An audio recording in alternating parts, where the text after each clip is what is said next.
in the news of, the news doesn't wait on anyone.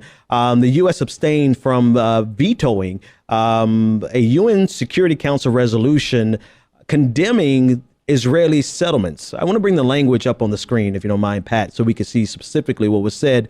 The resolution said it's condemning all measures aimed at altering the demographic composition, character, and status of the Palestinian territory occupied since 1967, including East Jerusalem, including the construction and expansion of settlements, transfer of Israeli settlers, confiscation of land, demolition of homes, and displacement of Palestinian civilians in violation of international humanitarian law and relevant resolutions. So this is the language, and it has set off a firestorm.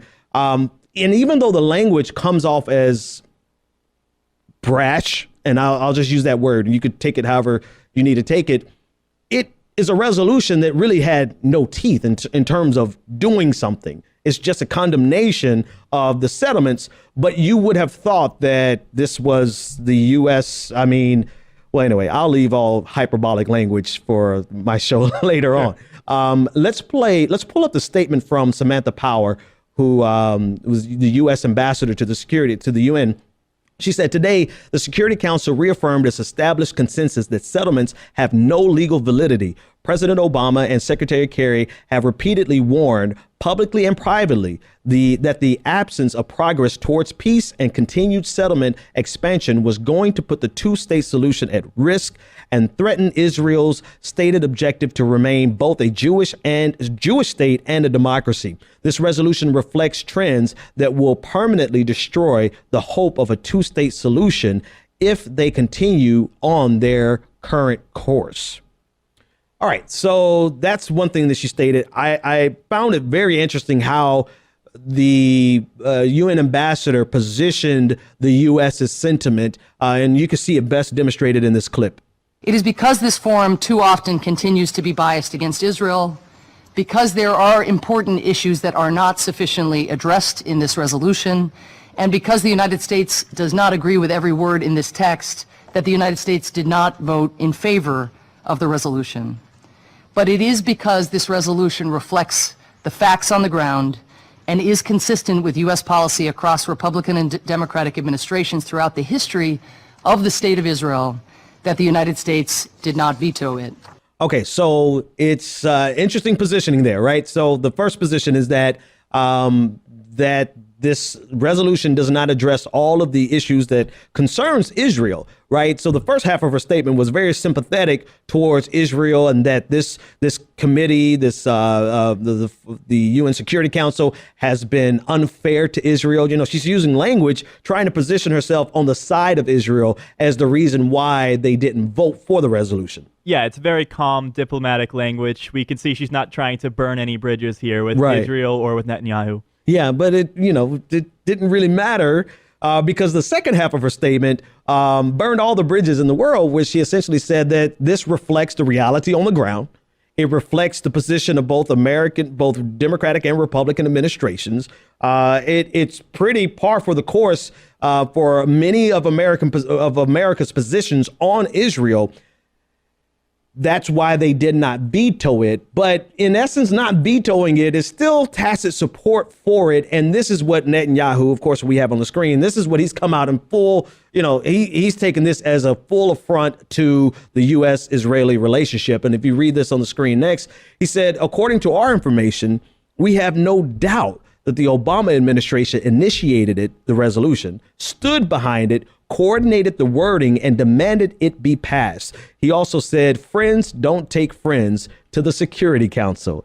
I thought that was both telling and hilarious for many, many reasons. It is on record that Egypt, in fact, initiated the resolution. However, Netanyahu rejects this. Now, I'm not dismissing the possibility that America could have had Egypt to put this resolution in. I get that. But as far as what's on the record, it's Egypt's resolution. And yet he's taking it out on America because America didn't veto it. Yeah, Netanyahu is getting quite ahead of himself here. I mean, this is the first time that a vote in the UN that the U.S. has taken a position on it can even be perceived at all as anti-Israel. And we recently just approved a aid package, the largest in the two nations' history, of $38 million. Billion. Yes. $38 billion, which is, according to, I forgot where Adam Johnson is from, Adam Johnson on Twitter, I think he's with Salon, which is more than the aid we send seven predominantly Muslim countries that we're bombing, including Somalia and Yemen. So we were sending a tremendous amount of aid to Israel, yet this is a complete condemnation of America by Benjamin Netanyahu, such to the point where he's recalled his ambassador to Israel, the U.S. ambassador to Israel. He has he recalled many other ambassadors related to this, but his language specifically with regard to the outgoing Obama administration and his full embrace of the Trump administration shows you that he's trying to play on the steady divide that's always in the United States. You know, it's ironic that Republican administrations and Democratic administrations have held consistent positions in terms of policy on Israel and the two-state solutions. But Benjamin Netanyahu feels like Donald Trump is going to be a friend to Israel more so than the Democratic administration that's leaving. You can see on the screen here a tweet from Donald Trump as the UN. I'll switch back to that really quick. As to the UN, things will be different after January 20th. But here's a statement that more in depth with regard to the UN resolution.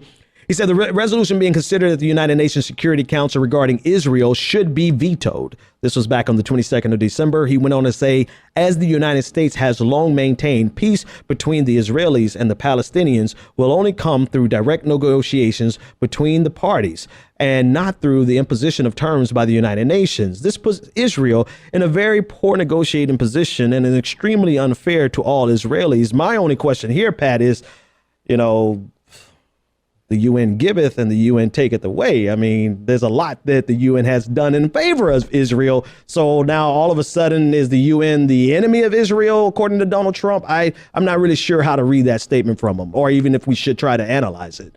We probably shouldn't know. I think he's just trying to take both sides yet again. Yeah. There's no reason to analyze this statement from Trump other than the fact that he is the president-elect. And so his statements like this have a lot of impact.